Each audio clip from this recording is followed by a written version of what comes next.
Greetings and welcome to Chapter 1 American Government and Civil Engagement. Before we get started, let me ask you a question.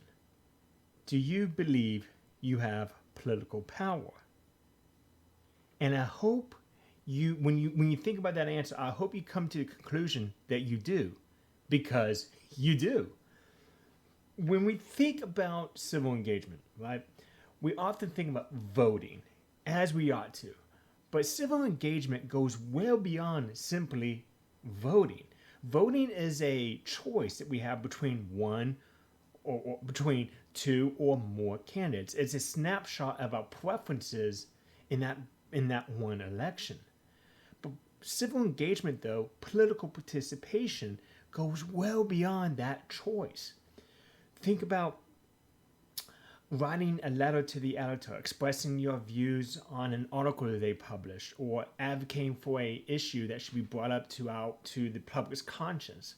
Right? Think about writing a letter to an elected official where you are requesting attention to a political issue that you have, or that you're encouraging them to vote on a particular bill, or you're telling them, if you do vote on this bill, I'm going to hold you accountable. Right? Or attending an interest group, or attending a political party, volunteering for a political candidate or for a political party, participating in a voter registration drive, creating a YouTube video, right? Advocating for a political topic, or talking about various political issues, or even donating money to campaigns. All of this is civil engagement. So with all that said, let's dive into the basics of government, and let's dive into Chapter 1. So here we go. But we define government as the means by which a society organizes itself and allocates authority in order to accomplish collective goals. Government serves a function, right? I know we often think, we typically bring a cynical point of view when it comes to government, but it truly does have a function in today's society. So who do we give authority to govern us, right? This is government. What goals should we pursue as a collective, right? We have elections to determine all this, but this is the definition of government. So what is politics and all this goodness, right? Politics is the process by which society settles its conflicts, right? This is, and when I say conflict, I'm not necessarily talking about war. I'm not talking about, two nations warring against one another. But what I am talking about, right, is this notion that we have differing opinions, right? We have differing opinions. You may think one way about gun control. I may think about it in another way. While we both have two different points of view, and while we both believe our opinion is what's best for society, we have different approaches to get to that, right? You have one, I have mine. And that's the conflict for which I'm referring to. It's these differing opinions that we have. And we use politics as a way to settle these conflicts, these discussions that we are having. Political scientist Harold Laswell once famously said, politics is who gets what, when, and how. So let's dive into this thought just a little bit more, right? So political power is the influence over a government's institutions, leadership, or even policies, right? So who wields political power? Well, it's the voters. It's those in government. It's interest groups. It's those of us who are interested in this topic, right? That we have influence, whether it's through our government's institutions through voting, whether it's through our institutions by emailing and contacting our legislators, letting them know exactly what we think. It's those who have leadership, right? So it's those, or our ability to influence those leaders, or even our ability just to influence the outcome of government, these policies. This is political power. And let me dare say, we all have it, right? We each have political power. So continue on, the who, right? It's participants, right? It's a voter. It's participants within this vast governmental system that we have, right? It's the participants within the borders of the United States, right? It's voters, it's politicians, it's lobbyists, it's those who take the time to engage in this political system. It's citizens who are protesting on the streets for equality. It's those who are protesting against or for an election, right? That's the who. The what, right? We're talking about policy outcomes. We're talking about legislation. We're talking about laws. We're talking about public policies, right? So this is regarding economic decisions, health, defense, or should I say healthcare and defense, military spending, etc. When and how. It is, in fact, the political processes for which we have. It's the elections, it's voting, it's debates, it's the totality of the political process for which we have. Which, again, voting is extremely important. We'll talk about voting much more when we get to another chapter. But for right now, what I want you to think about is this political process. It's everything tying in. It's discussions we have with family and friends about politics. It's actual going and voting. It's encouraging others to go vote, taking friends or family to the polling locations. Even if I'm not able to vote because I didn't register on time or certain life circumstances, I can still advocate for my friends who can or my family members who can. Hey, you should really go and vote. I can't, but you should. It's all of this. It's the political processes, right? And debates. This is not only just watching presidential or gubernatorial or these debates on TV, but it's also having these discussions. It's having these debates with classmates in class, or hopefully online. It's these discussions we have on Facebook or Twitter or whatever, that whatever avenue you take with this. It's these discussions and these debates that we have with one another that continues on and is a part of this political process. So, conflicts of political conflict, going back to the idea of society settling as conflicts, there are three main sources, right?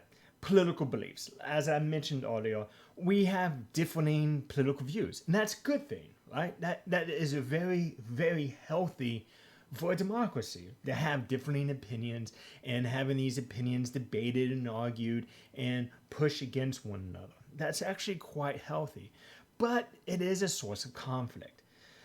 Using a different issue here, for example, abortion. You may have one view of it. I may have another view of it that's opposing. And while you believe yours is leading the nation in the right direction, I believe mine is the right direction for the nation. We both believe this, yet they're opposing. This can cause some friction. Any of us who have had good discussions with friends or family about politics, we've probably have witnessed these conflicts, right?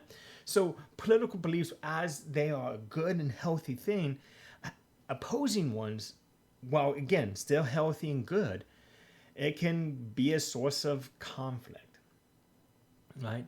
And the struggle for power, Democrats versus Republicans, conservatives, liberals, right? They're struggling to gain and hold on to power, to have an impact on the outcome of government, to have an impact on what happens with policies, right? This struggle for who wields political power. And this isn't just for politicians. This is also for us, you and I, the voter. What I mean by that is who wields political power, who actually has influence on our institutions, on our politicians. Well, it's us, the voters. But who gets to vote? Historically, that has been a question that unfortunately we have repressed, and we have stripped away the voting rights of others. So this struggle for power isn't just for politicians, it's also the voters who can vote. Right? We'll talk more about that as we proceed on with more lectures. But just note that struggle for power, both for politicians and who's eligible to vote, that is a source of political conflict. And of course, scarcity of resources. Scarcity of resources. So we're referring to the notion that, we can't do everything there is, right? There is a finite amount of resources that we have, whether we're talking about gasoline, whether we're talking about oil, whether we're talking about foreign aid. There is a certain amount of finite resources out there. So this is a source of conflict. What do we do with what we have? And you didn't know this, but yes, Thanos in the Infinity War, that's a political movie.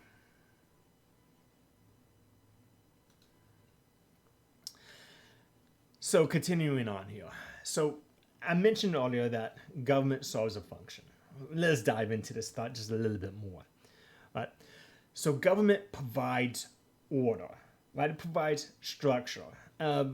Classic case I like to use is the speed limit, right?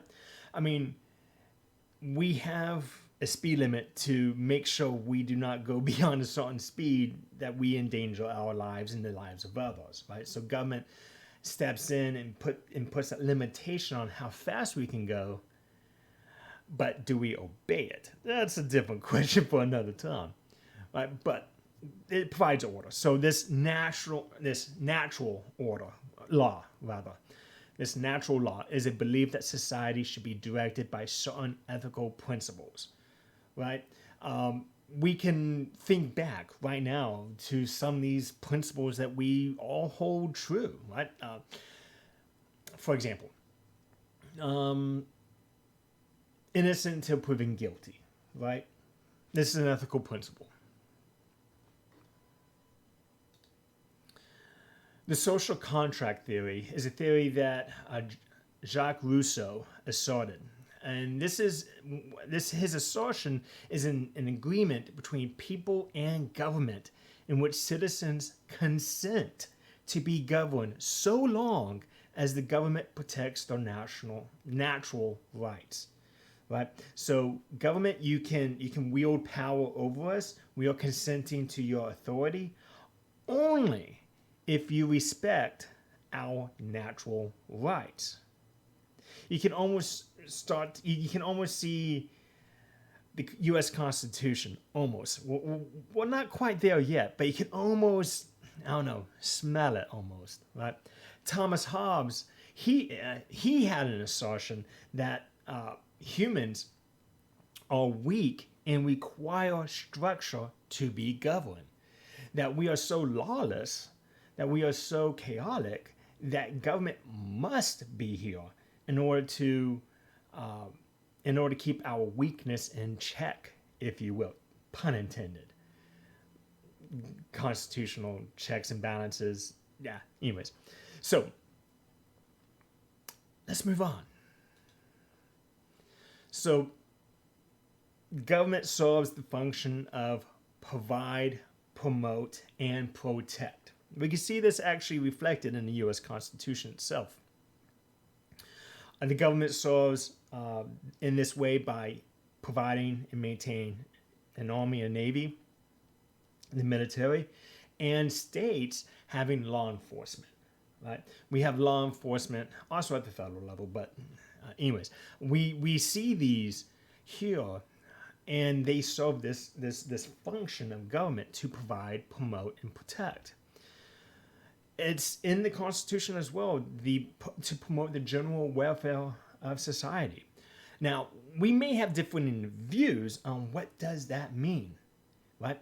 General welfare of society. What does that mean, right?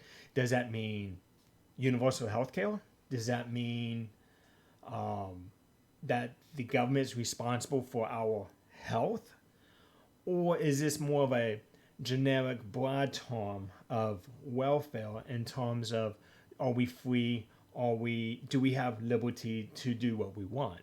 And this is a interpretation or a question for you and I to answer. How do we view that, right? I don't know. There are debates on both sides how we should view that. But nevertheless, it's in the Constitution. So we should have those discussions. What does it mean, the general welfare? Anyways, I digress. Public goods, goods provided by government that anyone can use and that are available to all without charge. So think about some examples. I'll give you a second, right? But think about some examples what might be classified as a public good that provided by the government, yet it's available to all without any kind of fee. Let's think about that. A few come off to my head, right? Roads. And you probably thought of that too, right? Roads, the interstate.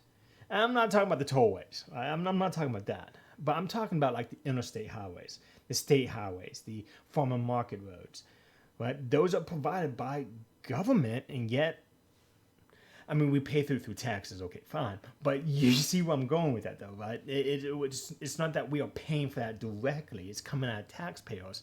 It's coming out of tax money. But that's how government funds anything, is through tax dollars. But, I digress. Right? Protect individual liberties. Right? This is a function of government that we see reflected in the Bill of Rights. This is the first 10 amendments to the U.S. Constitution. And these protections, we are going to dive in deep into these protections, into the first, into the 10 Amendment, and to the Bill of Rights. We will dive into that in another chapter of video, so I'm going to bypass that huge discussion for that. But just note that protecting our individual liberties, this is a function of government. So the types of government, right? There are more types of government out there than what we experience on a daily basis, right? So we have monarchy, which is a form of government where one ruler, usually, forgive me, I'm going to butcher this, hereditary one, that holds political power. Okay, so the example we should think of when we think of monarchy is, of course, the United Kingdom. Another type of government is an oligarchy. This is where a form of government where a handful of elite society members hold political power. An example of this would be North Korea, right? So a handful of elite society members hold that political power. Notice the absence of the people. Notice it's the absence of those citizens wielding political power. No, it's in a handful of small handful of elites that hold that power. And totalitarianism. This is a form of government where government is all powerful and citizens have no rights whatsoever. An example of this is the former Soviet Union, which is known today as Russia. The government is all powerful, almighty, if you will. They are the ones who get to execute that power. They only influence themselves. Citizens have no rights. Citizens have no ability, no authority other than whatever the government will allow them to have, which is extremely little. So that's totalitarianism. So when we think of that, right, we should think about government holding all that power. So, yeah.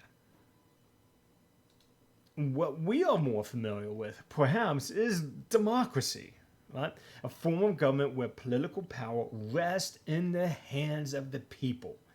Now, there are a couple of different types of democracies, and actually, scholars, we really don't know. We have a hard time defining what is a democracy.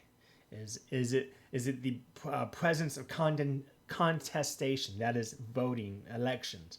Is it an educated citizenry, right?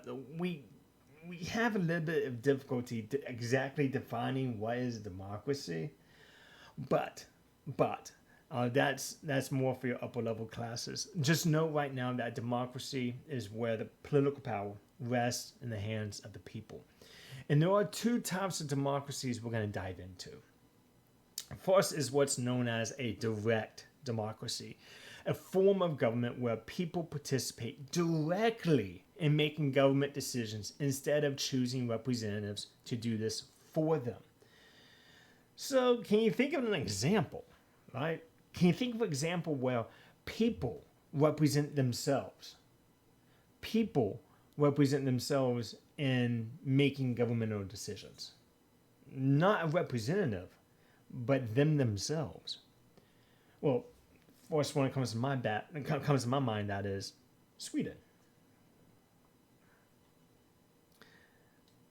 Now, an indirect democracy or a representative democracy is a form of government where voters elect representatives to make decisions and pass laws on the behalf of all people instead of allowing people to vote directly on laws. In other words, we elect someone to do this work on our behalf instead of you and I doing it ourselves. An analogy I like to use when we talk about indirect democracy and direct democracy, indirect democracy versus indirect democracy. The analogy I like to use is imagine dinner, eating, right? Think about your favorite restaurant you like to go to, right? When you go to that restaurant, you are electing, if you will. You are electing a company, a particular chain or whatever you may have you. You're electing someone to host you, to clean your dishes, to cooking and preparing your food, to all of that. That is a representative democracy. You're choosing to go to a restaurant. You're choosing to eat out, right? Versus eating at home. This is a direct democracy. And here's what I mean. Instead of electing someone to do your dishes, to host you, to prepare and cook your food, you're doing that yourself. You are your own cook. You are your own host. You are your own preparer of your food. That's more in line with a direct democracy. And what we have in the United States is a representative democracy. To be thoroughly, with thorough definition, we are let's see if I can remember the complete. We are a federal democratic republic constitutional government that is being extremely picky with terms, but we are a representative democracy or a democratic republic, if you want to put it like that. So a question that when we talk about democratization, when we talk about democracy, should democracy be spread throughout the world? Is that a responsibility that the United States government has? And that's going to be up to ideology. That's going to be up to what you believe and what I believe, right? But it's a good question to ponder. Should we do it? Most scholars do believe, and most people, I believe, also they hold the view that democracy is the best form of government. Why? Because citizens, we have political power. We have political influence. We direct what happens with government, what happens to us, what laws are passed that regulate or impact you and I. So, since it's the best form of government, should it be spread? It's a good question to ask, and it's a good question to think about. Ideology. What is this word? This ideology. We often hear this word not only in terms of in the news sometimes, but we often hear about it in political discussions. Ideology. What is this? Well, it's the beliefs and ideas that help shape political opinion and eventually policy. Right? So ideology, we each have an ideology. An ideology are beliefs and ideals for which you possess and I possess. It's how we view, how we believe government should operate, how we believe government should function. It's what direction we think policy should go. Right? It's these beliefs and ideals that we have that shape our political opinion. And where does ideology come from? Well, we'll dive more into that in another chapter video. But just note that it's these beliefs and ideals that help shape our political opinions. Right? So there are two types of preferences. Intense preferences, that's beliefs and preferences based on strong feelings regarding an issue that someone adheres to over time. Most often, right, an intense preference is abortion. Why? Well, because it deals with our understanding of life. It deals with our understanding of when does life begin. It deals with our understanding of religion. It has to deal with our understanding of life in this universe. So when we have an opinion, typically it is an intense preference that is a strong, we have strong feelings regarding this issue. And this is my stance on that, or your stance on that. We adhere to that strong opinion over a course of time, right? It doesn't fluctuate, it doesn't bend, it doesn't break. We hold true to whatever that opinion is that we have about it. And the reason why I use an abortion again is because it invokes our sense of, life. When does life happen? Right? It involves our understanding of biology, and it again with religion. All of this ties in. A latent preference, that is, preferences and beliefs that people are not deeply committed to, and that can change over time. We'll dive into ideology significantly more in another chapter. Just note that there are issues that we are very consistent about our positions on, and we hold those positions consistently throughout time. And then there are those that they can change. But this might differ for each one of us, right? But for example, our opinion about it's hard to think about one, to be honest with you, because like I said, we eat what I might think not to be that strong of an opinion that I have. You may think, oh, this is extreme. I have a strong opinion about this, and now this opinion will never break. Right? So it's hard to imagine one, but I would go as far to say though that we have. Yeah, this one's difficult. I'm not gonna lie. This one's more difficult, but think it through. Right? Beliefs and preferences that people are not deeply committed to, and that can change over time. Going back to abortion, this might be one. Right now, it may not be for you, it may not be for me, but could life circumstances happen? Could we have a family, and now that can change our perception, or that can change our stance on that? While you may have strong views about it now, after this life circumstance of having a family, does this change it? You see where I'm going with this? Yeah.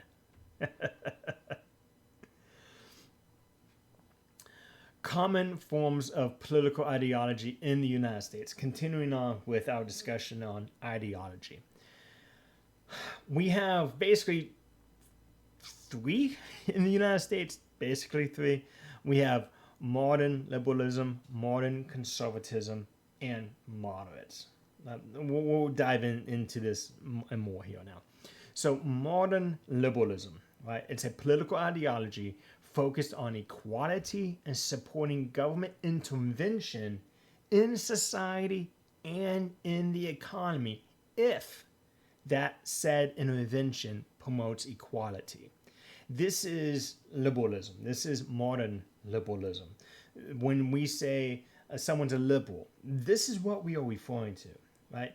Is the willingness to have government intervention in society or even in the economy if that intervention it promotes equality.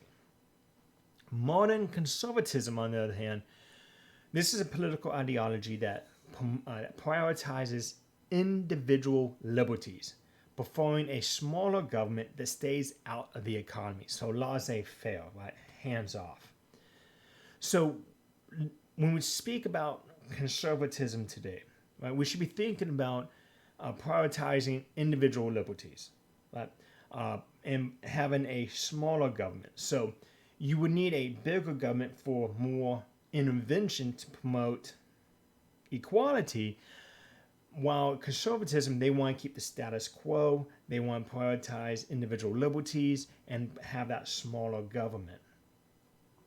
And of course, hands out of the economy. And you may have just heard my cat. So, common forms of continuing on with this thought, we also have a moderate, right? An individual who falls in the middle of the ideological spectrum on most political issues. So think of a number line for what we're about to see. But think of a number line, right? You have the left, you have the right, you have 0 that's in the middle, you have 1 through infinity going to the right, you have -1 going to negative infinity going to the left. Moderates are right there at 0, right? These are your moderates. They have strong political views, but they're more in the middle of the political spectrum. They do have strong views about abortion, but it may be of, government hands off. What I mean by that is regarding abortion. No. Now, yes, maybe I view it should not happen, but it's not the government's job to tell women what they can and cannot do. Does that make sense? That's kind of a moderate position. I don't necessarily believe that we should have this practice, but I'm not going to tell women what they can and cannot do. Let them make that decision for themselves. Does that make sense? So they're pro-life, but at the same time, they're moderate because they're not saying government needs to make sure it's illegal. See the nuance there? See how that's a little different? That's what we're talking about. And I said 3. Okay, we got 4, right? We got libertarianism or libertarian. This is an individual who believes in limited government and no government intervention in personal liberties, right? So no government intervention whatsoever in personal liberties. This can include everything from sex work to your right to own any type of weapon, gun, or otherwise that you want. Government completely hands off, right? So modern liberalism, modern conservatism, moderate libertarian. So let's jump into this number line, right? So let's check this out. So we have this number line, okay? Note here, we have 0 going 0, 1, 2, 3, 4 going into infinity, going towards the right. Notice that we have -1, -2, -3, -4, all the way up to negative infinity on the left. Now note that -1 is to the left of 0, 1 is to the right of 0. This is not to indicate some type of political preference, right? Liberals or Democrats are somehow in a negative or some kind of carries a negative connotation. Nothing like that. Just note left and right of 0. That's all, right? So here we go. We have moderates here in the middle at 0, right? Maybe 0.9, right? Or a negative 0.9. But we have them right here around 0, right? Now, we have liberalism or liberals here being left of center, being left of zero. Okay, and we have conservatism here right of zero. Okay, so if we would think of a number line, right, how strong conservative or how strong of a liberal we are, how do we fall within more of a moderate, more of a conservative, more of a liberal point of view? Right, we can look at our ideology and pin us, if you will, on this number line, right? Now, what I want to talk about real quick are these two concepts of far right and far left. Because we often hear about the far right and the far left, not only in the media, but also in terms of our daily discussions with friends and family. So what is the far left and the far right? In short, okay, the far left is in both sides. Both sides have this can do this. Not necessarily have the tendency, but both sides can do this. Both sides have what I would call ideologues isn't the word to use, right?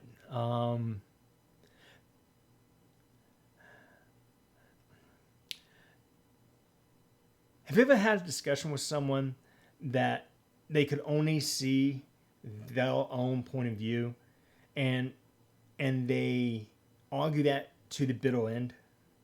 That's kind of what I mean by far left and far right here. Conservatives, liberals, they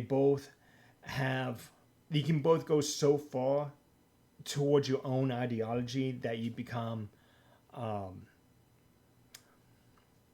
closed-minded is not the word I want to use, but think of it like this. You're so entrenched that the other side is your enemy. Okay? That's what we're talking about. You're on the fringe of the left. You're on the fringe of the right. That the other side you view them as your enemy, and that your opinion is the only opinion that matters. Right? This gets dangerous.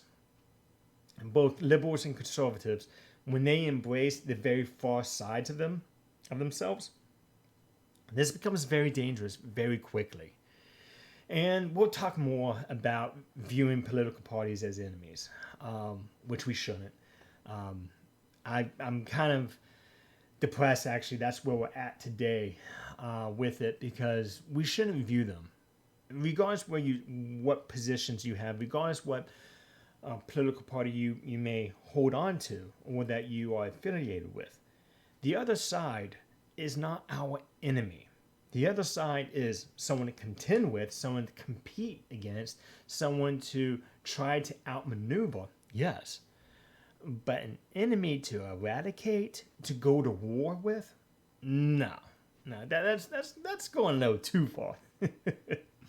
So let's continue on. All right, so political culture. The prevailing political attitudes and beliefs within a society or a region. Right, so generally speaking, right, what do all of Americans have in common? What do we all have in common? Well, general beliefs about government, right? That I should have the liberty to say what I want, to criticize the government, to give a list of grievances, Bill writes, a list of grievances to the government, right? That free, fair, and open elections. These are most opinions and attitudes that I will go as far to say that we all share in common, right? And of course, the United States, we can break it up into different regions, different states, and you can find some differing opinions, right? Oh yeah. So let's talk about political culture here, right? So moralistic political culture is a culture that views the government as a means to better society and promote the general welfare. There are a handful of states that share this political culture, but the example here we're going to use today is California. The political culture for which they possess views government as a means to better society and to promote the general welfare of society. Uh, we have individualistic political culture that views government as a mechanism for addressing issues that matter to individual citizens and for pursuing individual goals. There are a handful, again, of states that hold this political culture true, that view government in this fashion. The example here is Massachusetts. And we have traditionalistic political culture that views government as necessary to maintaining the existing social order or the status quo. Texas, if you take me for Texas government, we talk about this way more in depth. So we're actually more of a hybrid. But just note for this class, note that Texas will be an example of this traditionalistic political culture. So I mentioned earlier about fair, free, and open elections and how we all share some common beliefs about how government should operate. Let's continue on with that thought. Liberty, right? The belief that government should not encroach on a person's individual rights, such as freedom of speech, right? I can criticize the government. Democrat or Republican, I don't care. I have the right to criticize whoever's in government, whichever political party I want to, right? This idea of liberty. Individualism, the belief that each person is unique and should have the power to make decisions with minimal government involvement. You and I, we are thinking people, living, breathing, capable of thought. We can think for ourselves. Government, stay out of this. I can handle this. Right? This individualism, this sense of we are unique. I can do this. Right?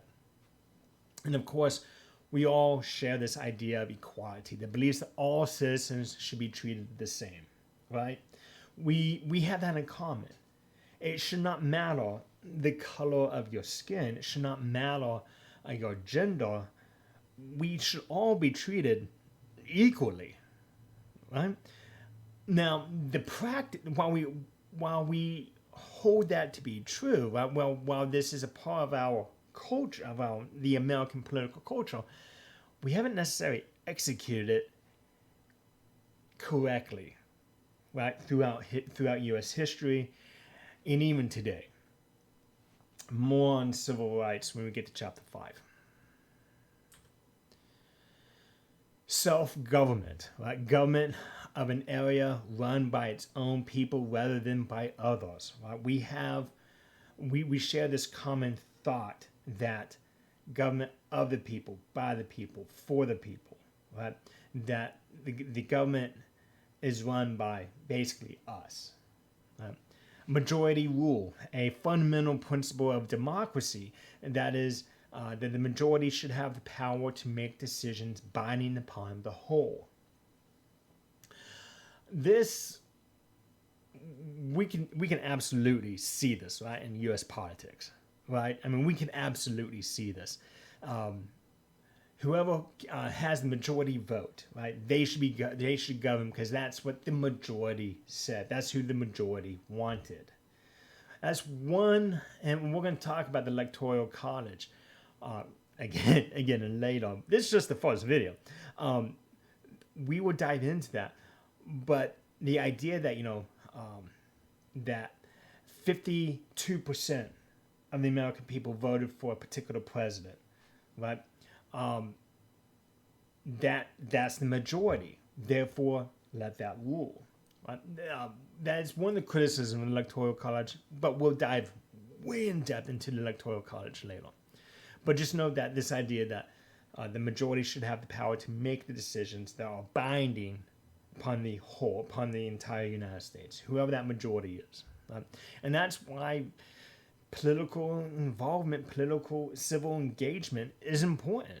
Right? The political parties need to put their best foot forward. The Libertarian Party, the Green Party, the Republican Party, the Democrat Party, they need to put the best foot forward. Present the best argument, present the best idea. not necessarily the best insult or the best smackdown on a candidate, but rather the best opinion, the best policy position.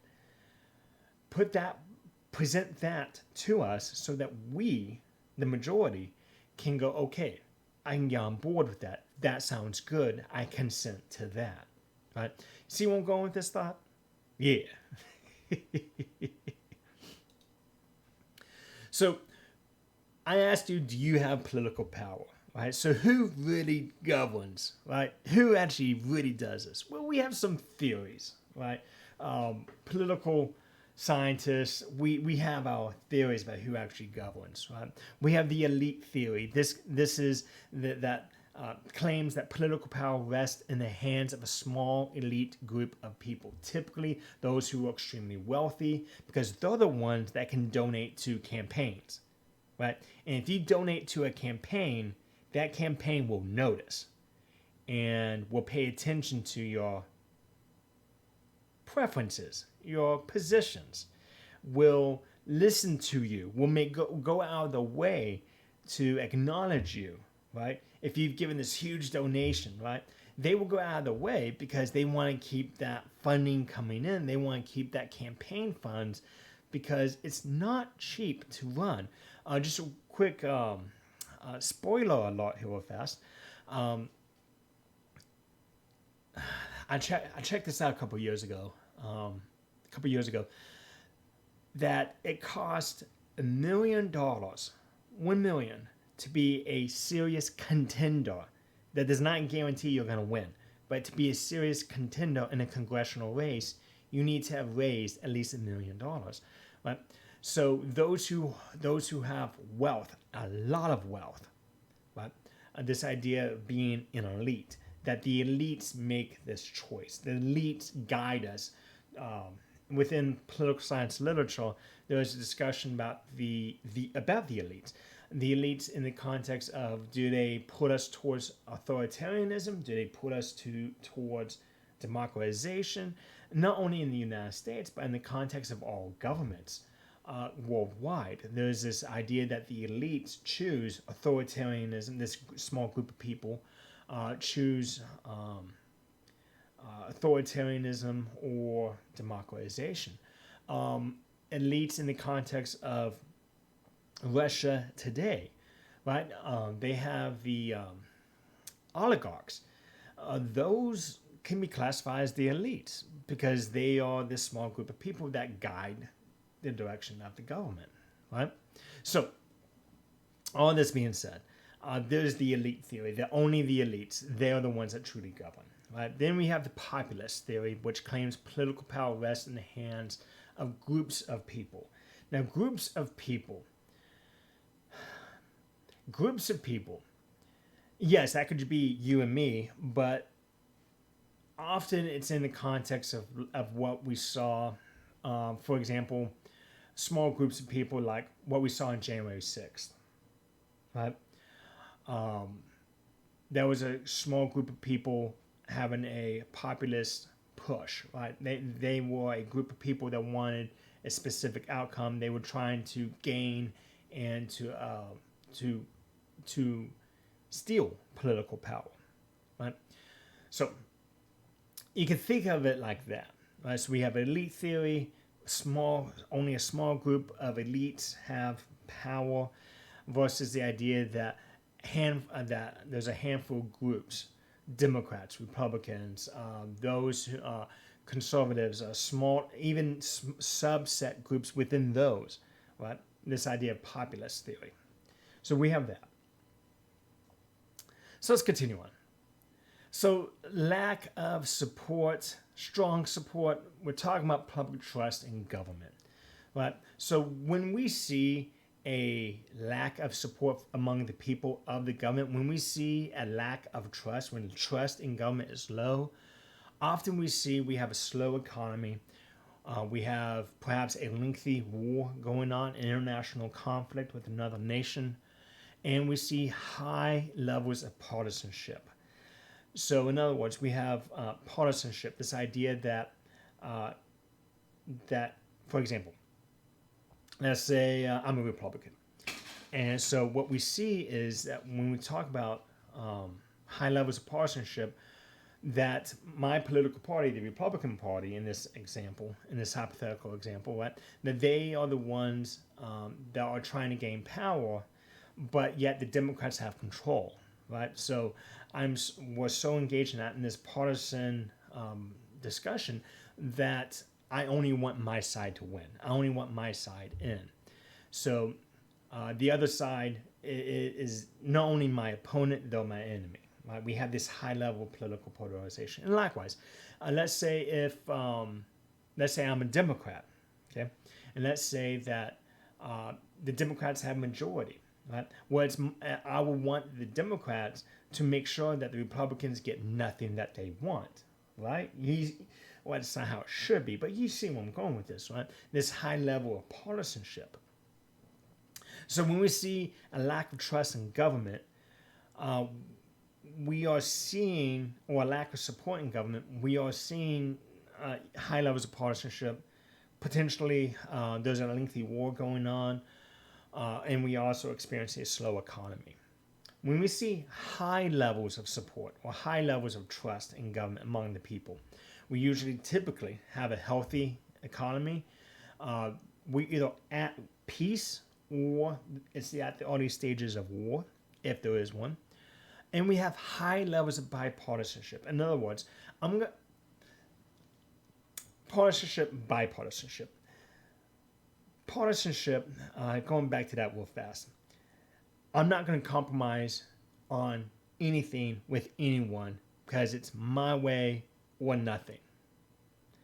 Bipartisanship is this idea that I'm going to compromise in order to get something that I want. Sure, I won't be able to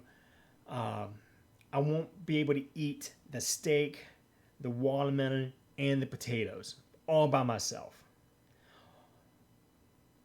But I'll share half my steak. I'll share some of the watermelon, and I'll share all my potatoes. Right? But at least I get something out of this. Do you see where I'm going with this thought? It's this idea that I'm going to compromise to get something. I'm going to compromise with the other side to get something. This idea of compromising, this word is so interesting, right? Because it carries two separate thoughts with it, right? One of them is a very negative connotation, right? Very quickly, I'll make this a very, very quick story. But I had to go into the dentist once to get a tooth checked out because it chipped. And my question to the dentist was, is my tooth compromised? The idea of is my tooth now, because it's chipped away, because there's a chip in it, is it unhealthy? Is it compromised, and is it going to become a problem? Right? We think of it in the context of, is the hole in a ship, is it compromised? Right? This negative connotation. Compromise, though, also has a positive thought to it. Right? The other side of this coin of compromising, of working with the other side, working with other people. Yeah, I won't get everything that I want, but at least I'll get something out of this. When we have high levels of bipartisanship, what we see is the Democrats and Republicans walking along with one another. Yes, do the Republicans get everything that they want? No. Do the Democrats get everything they want? No. But what we see is this cycle of working with one another. I won't get everything, but at least I get a victory. I'll get something. Right? So when we have high levels of bipartisanship, often we see trust in government, because government is now not gridlock, right? If we have high levels of partisanship, high levels of bipartisanship, what we're going to see is Democrats and Republicans working with one another. And you'll build that trust, you'll build that familiarity with one another, and you're going to get stuff done. You're going to get legislation passed. You're going to address the concerns of the people, right? The government is very functional at this point. Partisanship, this idea that I'm not going to compromise with anyone, it's my way or the highway, this notion brings gridlock. Government can't really function if the Democrats have to get control of the House and the Senate and the White House, which is difficult to do, or if the Republicans want to get things done, they have to get control of the U.S. House, U.S. Senate, and the White House, which is difficult to do. And this is, if one side has to win everything, you're not going to get things done. The other side's going to do everything they can as the minority to stop you, right? To stop that political party. That's why partisanship is so dangerous when we have high levels of it, because it basically brings government down to a stop. It grinds it down to it where nothing gets done. So we should aim for bipartisanship, right? And for those who have very strong opinions about government and how it should be, I understand that might not sound necessarily, how do I put this, appealing, because you're compromising, like going back to that notion of it being in a negative connotation. But nevertheless, we need to have it. Otherwise, gridlock kicks in and nothing gets done, and we have even higher levels. That's an environment where it festers even more and more and more exponentially, high levels of political polarization and partisanship. Anyways, with that all said, this actually brings my lecture to an end. So, I just want to take this moment to say that if you have any questions, thoughts, or comments, feel free to email me. I'm here to help. That said, we'll see you the next time. Bye-bye.